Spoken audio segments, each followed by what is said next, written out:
a PDF.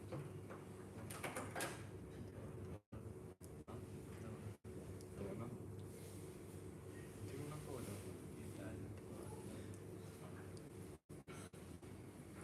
PDFs. is it? Can you like download? Yeah. Even though. Yeah. So if I was actually talking about this with you down there. I'm like I got a subscription to the student knowledge program for Al-Mubtasim. Yeah. Could I share it? No. But That's a service. That's a subscription. PDF, and that's not the same thing.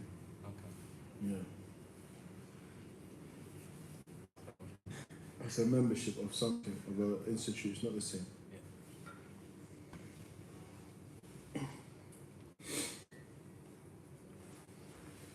إن الحمد لله نحمده ونستعينه ونستغفره ونعوذ بالله من شرور أنفسنا ومن سيئات أعمالنا من يهده الله فلا مضل له ومن يضلل فلا هادي له وأشهد أن لا إله إلا الله وحده لا شريك له وأشهد أن محمدا عبده ورسوله صلى الله عليه وعلى آله وصحبه ومن سار على سبيله إلى يوم الدين أما بعد. So the chapter that we're on now, Manhaj as-salikeen, is izalatul najasa wal ashya al najisa, removing impurities and things that are considered to be impure. When it comes to impurities, we spoke about, there's two types of impurities, right? There's the al-hadath al-asghar wal hadath al-akbar, which is more of a spiritual impurity that prevents a person from the salah itself. So that is like not having wudu or needing to make ghusl. This is al-hadath. وله الحدث الأكبر ما يوجب الغسل what necessitates ghusl. والحدث الأصغر, the minor impurity that which will necessitate wudu. أما النجاسة إزالة النجاسة إزالة النجاسة is to remove the impurities from three places: the body, the clothing, or the place of prayer. إزالة النجاسة is to remove impurities from the body, the clothing, or the place of prayer, the place of worship. So you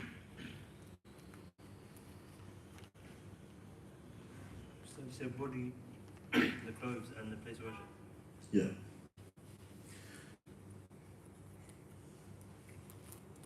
النجاسة لغة القذارة, which is just something that is looked at and is something that disgusts the people. Any type of thing that a person would feel a way about seeing. As for istilahan, it mentions here عين مستقدرة شرعا, is that which is considered to be dirty according to the Sharia. وقيل هي كل عين يحرم تناولها لا لحرمتها ولا لاستقدارها ولا لضررها ببدن أو عقل. It mentions it's everything that is not permitted to be consumed, not based on its sacredness, nor for it being something that is to seem disgusting, nor for its harm to the body or the mind. وقيل هي صفة حكمية توجب لموصوفها منع استباحة الصلاة به وفيه. The other thing that's mentioned is a description that has a ruling that necessitates that which is described with this, the prohibition of being permitted to pray in it or with it.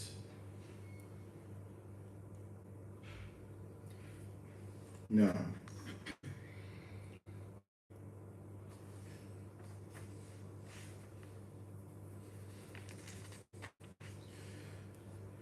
He mentioned ويكفي في غسل الجميع النجاسات على البدن أو الثوب أو البقعة أو غيرها أن تزول عينها عن المحل.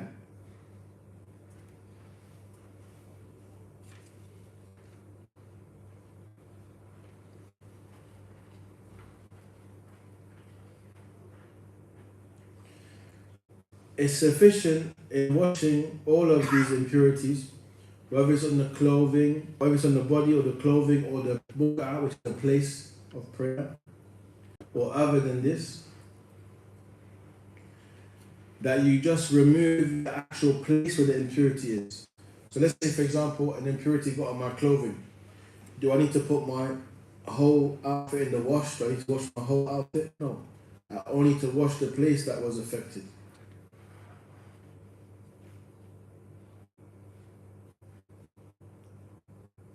So how would you translate najasa to that English? Impurities. Impurities.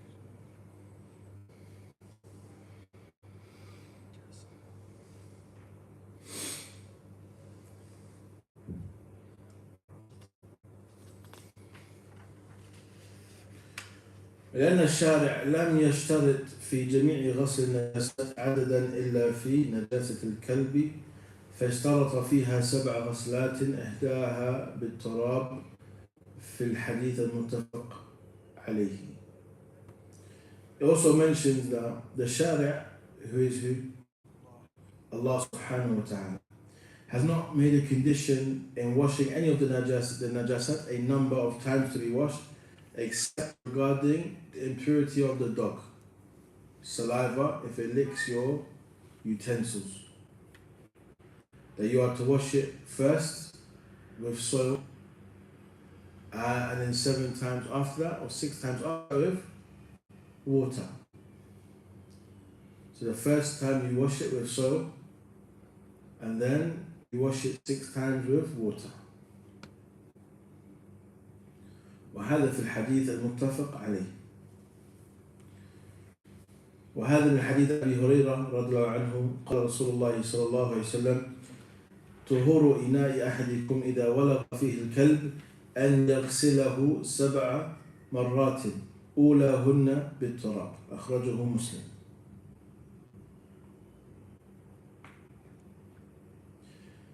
It mentions the purification of a utensil of any of you. If a dog licks it or saliva goes into it, that you wash it 7 times. The first time being with dirt. No. I know you specifically said utensils, but it's not applicable for everything like clothing, for example. No. Okay.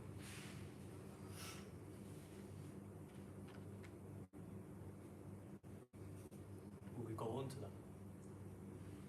It won't mention it because the hadith specifically mentions ina, Utensils. utensil. What about liquid? Can we washing up liquid? Some scholars say no.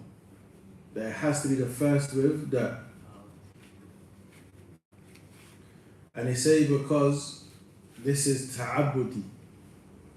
This is a command of how to do it as a means of worship and following the sunnah of the Prophet Muhammad sallallahu alaihi wasallam. Also, scholars have mentioned that doctors and scientists have mentioned soil removes bacteria that water is not able to remove from dog saliva. It's from the worst types of impurities. I remember one time when I used to be a public transport person, this aided the path to get in a car, subhanAllah. And I was on my way to ICT to come. It used to take me about an hour to get here. And as soon as I got on the bus, I just pressed my Oyster card, turned right. What licks my hand? A dog. She looked at my hand in disgust. The dog's saliva was on my hand. Run to the shop. At the next bus stop, literally get off the bus, run to the shop, buy a bottle of water. I literally poured out the whole bottle of water on my hand and watched the saliva not move once.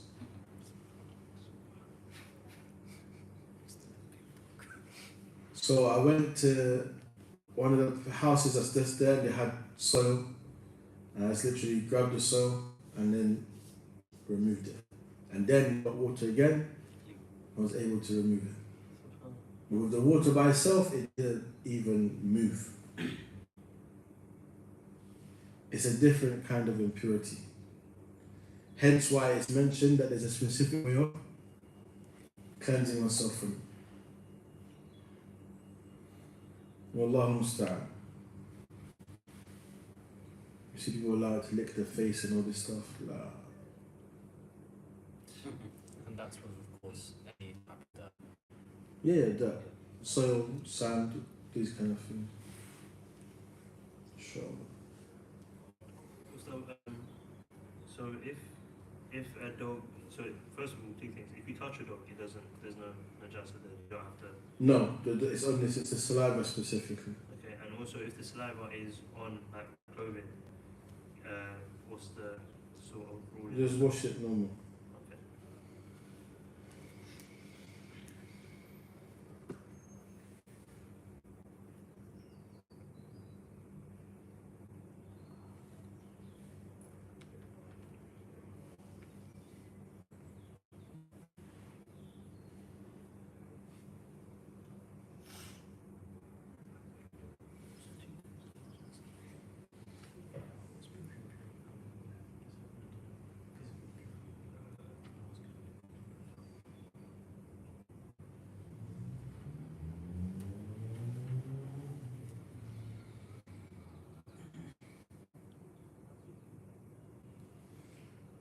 Well, يعني Sheikh bin Baz rahimahullah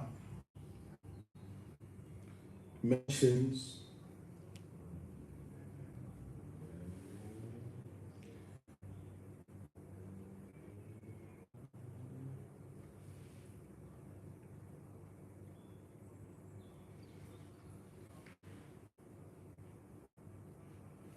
that if it licks your clothes or it licks your body, then you still wash it with the first time is 7 times with water. Scholars are in difference of opinion. اختلف أهل العلم هل يجوز استعمال الصابون to use soap and stuff instead of dirt, you know.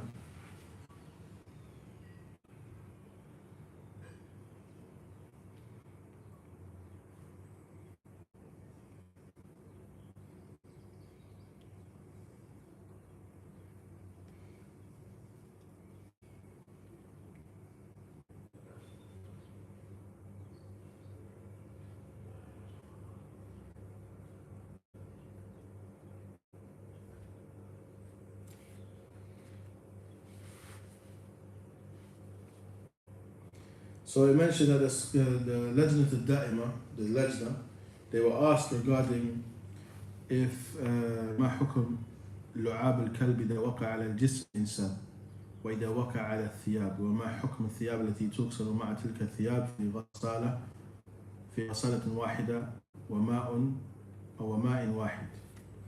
What's the ruling of of the saliva of the dog touching the person's skin? Or their clothing, or washing it in one washing machine with one water. They mentioned the saliva of the kalb, لعاب الكلب نجس يجب غسل ما أصابه من إناء أو ثوب لقوله صلى الله عليه وسلم طهور إناء أحدكم إذا ولغ فيه الكلب أن يغسله 7 مرات ولهن بالتراب.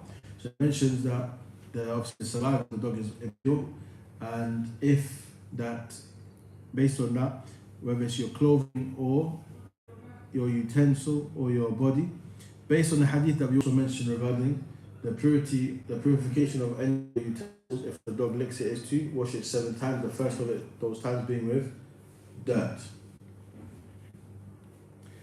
إذا الثياب إذا ألقيت في الماء الطهور وغسلت حتى زال أثر النجاسة عنها طهرت جميعا من نجاسة الكلب وغيره بشرط أن يتكرر غسلها من نجاسة الكلب 7 مرات تكون أولاهن بالتراب أو ما يقوم مقامه كالصابون والأشنان.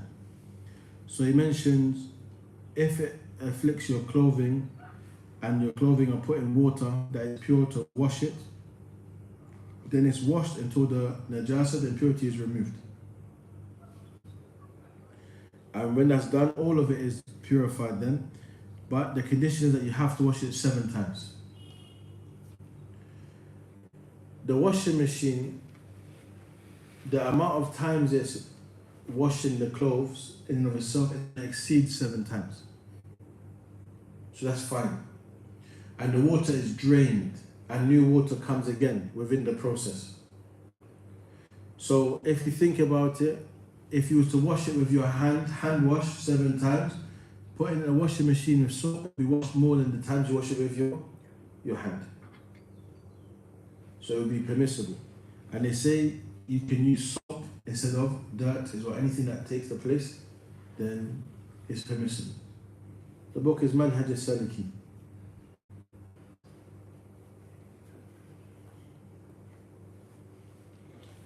As for those who were on the Lajna at the time of this fatwa, it was Sheikh bin Baz, Sheikh Abdul Aziz Ali Sheikh, Sheikh Salih Fawzan, and Sheikh Bakr Abu Zayd.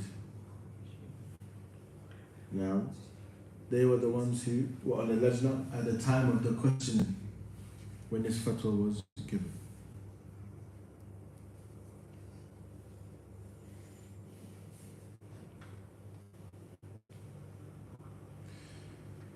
So, now, of the things mentioned after this, al-ashya' al-najisa, the actual things that are considered to be najis.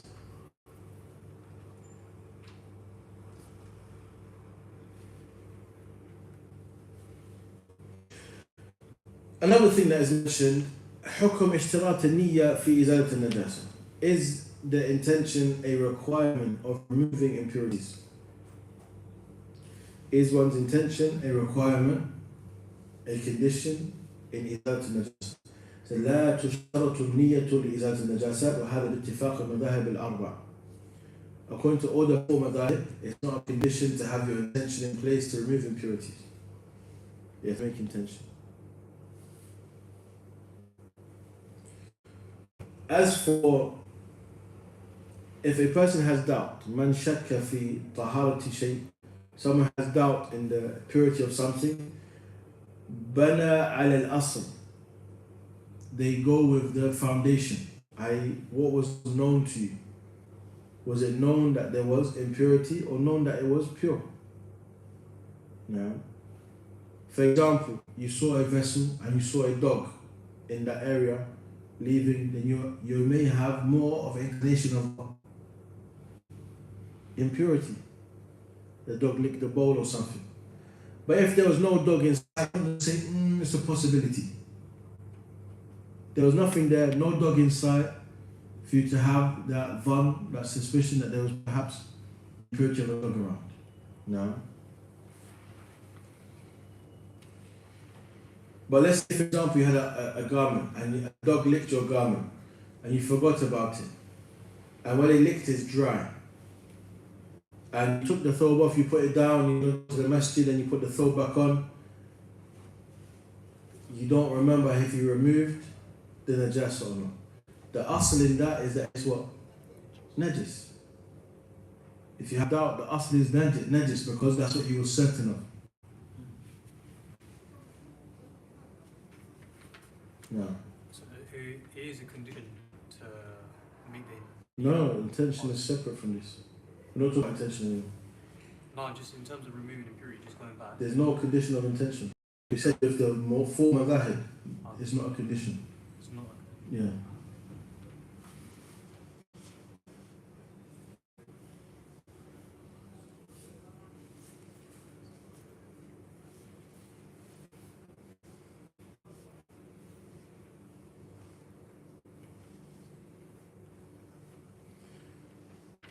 Also, the things that is discussed, is it permissible to benefit from things that are najis?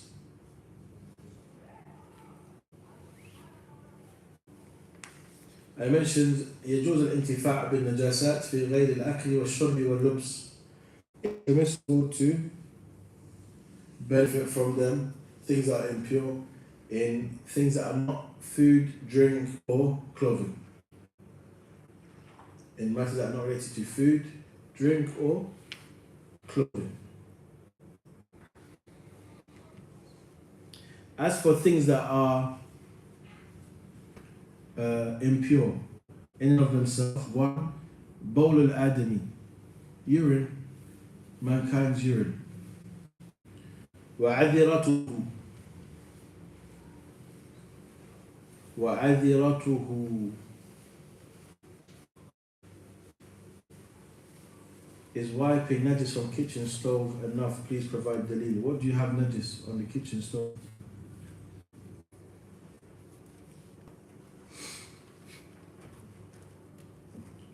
عذرته in the feces. والدم blood. إلا أنه يعفى عن الدم اليسير. However, small amounts of blood, they are pardoned, excused. Sorry, Ustad, what do you mean by the question? Is it permissible to benefit or stuff like that? That's not just impure. So what do you mean by is it permissible to benefit of? Like, for example, you had a pen, okay, but the pen was made from a skin that wasn't pure, for example, but it's dry. It's najis, but the najasa doesn't affect you. You can still use that pen. It was made from a skin from meat that was not halal and it hasn't been purified and tanned and stuff, but it was dry, for example. You could use the pen, but you couldn't use something najis for example, they used to use skins to store water and drink. You wouldn't be able to use the skin of that's impure, that hasn't been purified, to store drink. Now, or for example, use a skin from something impure to store money. Could you do that? Yes, because it's not food, it's not drink, it's not clothing. Like this.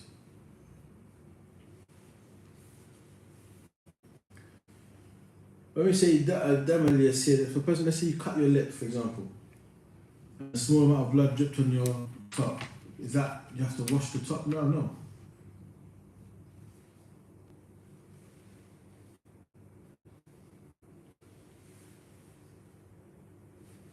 For example, when you sacrifice an animal, the blood that comes gushing out is impure, this is najis. As for the blood that stays within the meat, then this is ma'fu and this is excused. It's a small amount that stays with actually in the meat and in the veins, this is excused. Rather they say tahir, that is pure. Because it's tabi' li-hukm al-lahm, you take the same ruling as the meat itself. But as for the pours out, then this is najis. This is impure.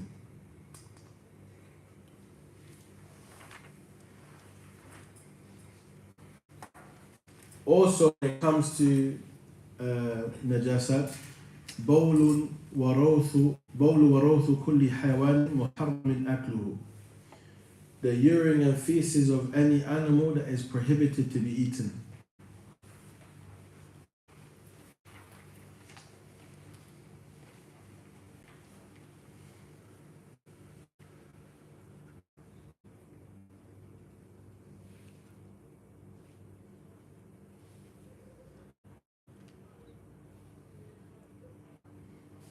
Also, as-sibaa kulluha najisa. What about the meat? They electrocute it, they don't, so the blood doesn't come out. Yeah, it's not permissible. If it dies by electrocution, it's not slaughtered. La yajuz. It's not allowed to be eaten. هذا haram. It has to be slaughtered. If it dies from electrocution, it's not considered to be madhbuh, it's considered to be mayyit. No. That would be considered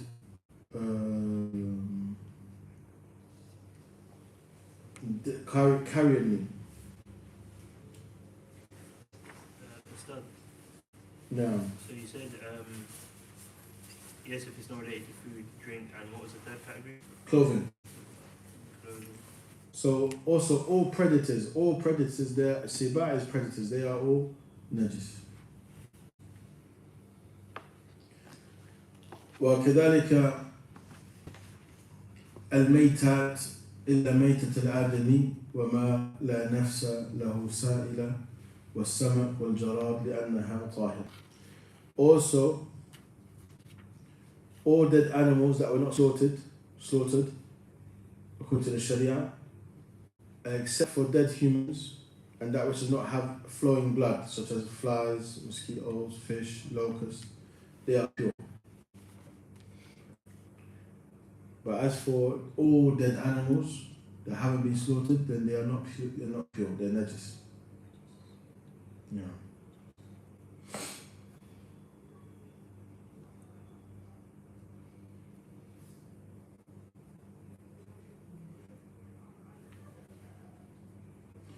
When the Prophet Muhammad was asked about ma' al-bahr, water of the ocean, he mentioned ma'uhu tuhur, or tuhuru ma'uhu wa hillu maytatuhu.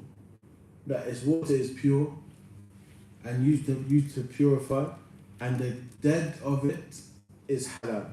The dead fish is halal. Anything that lives in water, if it's found dead, is halal. You don't slaughter fish. You don't get the sun and say Bismillah. No. This is based on in the prohibitions of these things that we mentioned before. It's based on the ayah Allah says, حُرِّمَتْ عَلَيْكُمُ الْمَيْتَةُ وَالدَّمُ. In the akhir ayah, Surah Al-Ma'idah, ayah number 3. وقال النبي صلى الله عليه وسلم المؤمن لا ينجس حيا ولا ميتا. The believer is never impure whenever they're alive or whether dead. Also, he mentions أحل لنا ميتتان ودمان أما الميتتان فالحوت والجراد وأما الدمان الكبد والطحال. Also mentioned we have permitted for us is 2 dead and 2 types of blood. The 2 things that are dead is fish and locust. Now, fish, locust. As for the blood, there is liver or kidney and spleen. Tihal, spleen. So those are exceptions from the prohibition in terms of blood and things that are dead. Fish, the dead thing, and locusts. Some people like locusts. Some people don't. If you don't like it, alhamdulillah, don't say anything. When you see someone else who likes it, some like it raw, some cook it. There was a flood of them in the Haramain. I remember about 2 years ago. It was crazy. Thousands of them everywhere. To the point your praying just hits you like that. And some people, they're scared of these things. You see people I saw the women, they take their hijab off at the Kaaba because they thought it went in their hijab. Allah musta'an. Me, I was praying with my butra and with my hand to the floor because they're big. I'm not used to this. Can't focus with this stuff. Allah musta'an. Everywhere, they're everywhere. But some people, you see them, they'll literally take it, break their head, eat it, khalas, they don't care. That's normal. But for someone else who's not used to that, it's something you'll find like, how can you do that? For some, it's no problem. When it comes to food, people eat stomach, people eat, what's the other stuff? Tripe, all these other things. Brain, yeah, some people eat brain. Each to their own, alhamdulillah. If you don't like it, what do? You leave it, khalas. Alhamdulillah. Also, al-mu'min la yanjus. The believer is never impure. i.e., they may be in a state of impurity, but in themselves they're not impure. One time the Prophet Muhammad came upon the companions and Abu Hurairah was among them, but he hurried and came back dripping with a bit of water. So the Prophet asked him why, and he said he went to make ghusl kana junuban. He was in a state of janaba. So you want to be sitting with the Prophet Muhammad in a state of janaba. The Prophet said, Al-Mu'min la yanjus. The believer is not in a state of, the believer himself is not impure. Now, but it also shows the honor they had for the Prophet, they wouldn't be wanting to sit with him in a state of janaba. Now, so, أما الكافر najis. That's why some who say if you don't have to have wudu to touch the Quran, because the hadith is mentioned, لا يمس القرآن إلا طاهر. No one touches the Quran except for one who is طاهر. But say the mu'min لا ينجس. You see? But as for kafir, لا يطهر إلا بطهارة الإيمان. Except with the tahara of iman. Now,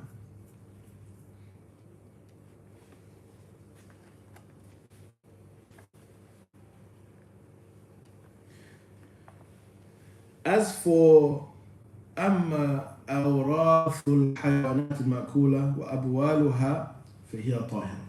As for the urine and feces of the animals that are eaten, then there is pure. So some people they drink camel urine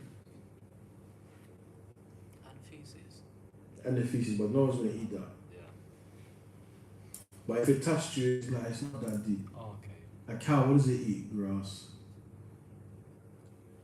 It's not gonna be like, it's not that deep. It's not like you got najasa on you. Obviously, people will be disgusted if you slipped on cow dung, for example, when you was running through the fields with your friends. You can still pray. It's not considered to be what? Najis. That was the only item of clothing you had. You can pray, no problem. But obviously, people don't want to be next to you. No. Also, the things that are pure, mani al-adami. Ejaculation, that which is ejaculated is pure. And that's because the Prophet Muhammad would just wash it if it was moist and just scratch it off if it was dry. As for that which comes out from fondling, touching, thinking about desires, then this is najis. It's called madi. Madi. And Ali ibn Talib, because he was the son-in-law of the Prophet Muhammad kana madha, and he was someone who had this abundantly. He always would have fluid come out of him. And this is like when a person thinks about it or touches the spouse, they get aroused, some fluid will come out, but it's not an ejaculation. So he sent someone called Al-Miqdad to ask the Prophet Muhammad about it, because he was shy to ask his father-in-law about the fact that this was the case. Because in fihi al-wudu, they have to make wudu for each salah. Also, in other hadith that are sahih, a person has to wash their private parts. If they have this fluid that comes out, this sexual fluid, but it's not ejaculation, they have to wash their private parts. The man has to wash their private part and their testicles. As a woman, she washes her private part and then makes wudu for the salah. With water, it's not sufficient to wipe with tissue. No.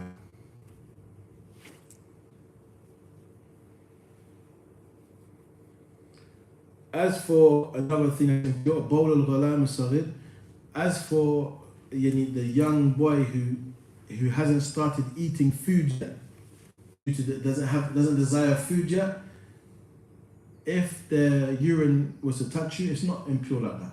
It's sufficient just to sprinkle water over it. You don't have to wash it. As for the girl, then you have to wash it.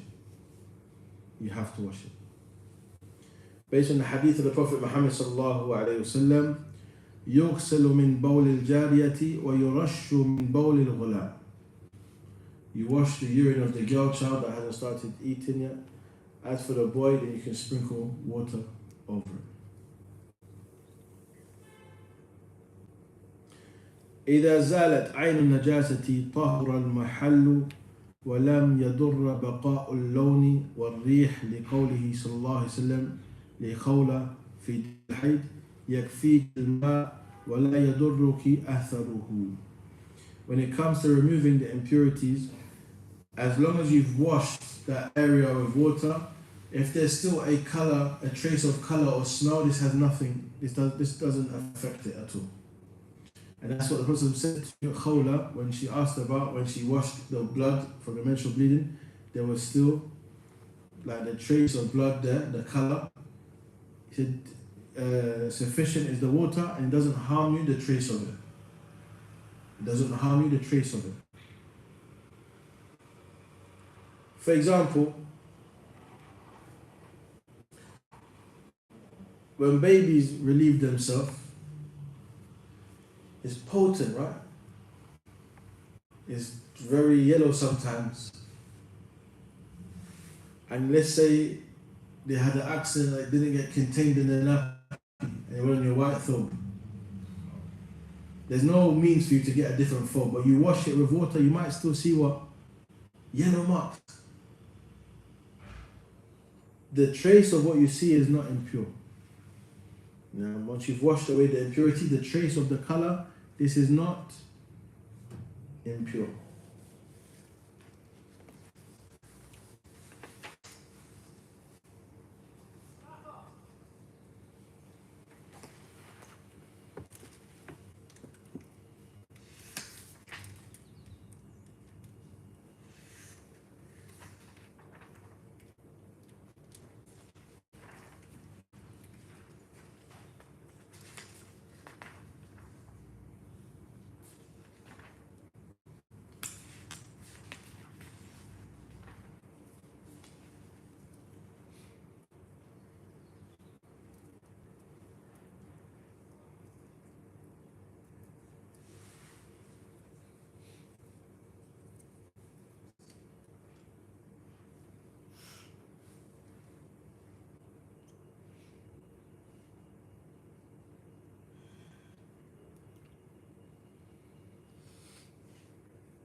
So the thing as mentioned, as for the young boy, بول الصبي الصغير الذي لم يأكل الطعام نجس نجاسة مخففة.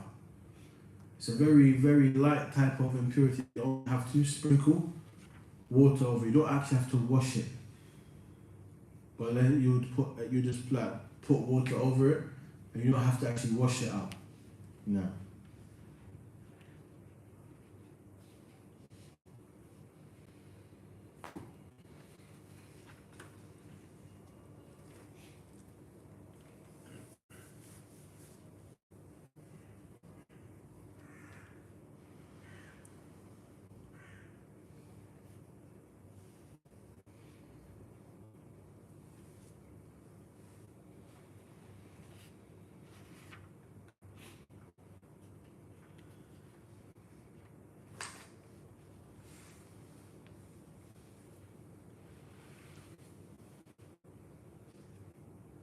No. So that inshallah will come to an end. We'll stop there. The next topic that will be mentioned will be the sifa of al-wudu, sifatul wudu. Inshallah next week we'll start sifatul wudu bi-idhnillahi ta'ala. Any questions? No.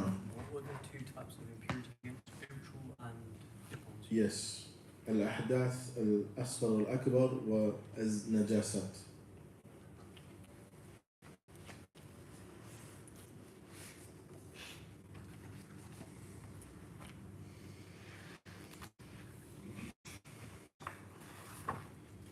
Ustad, when you said so you can benefit from stuff that's najasa such as food, drink, and No, if it's not, that's if, not so food. if it's not Yeah. related to food, drink, and clothing, I know you said it's related to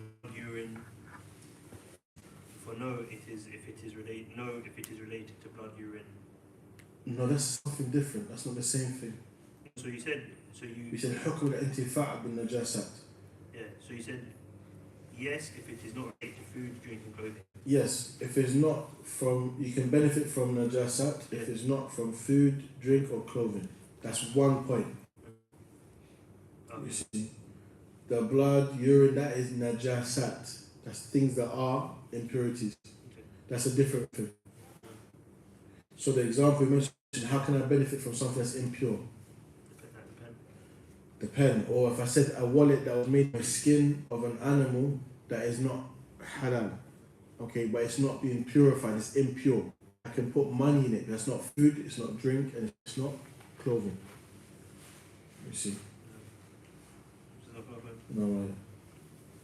It starts 7:15. Around 7:15 to 7:30 is when we start now.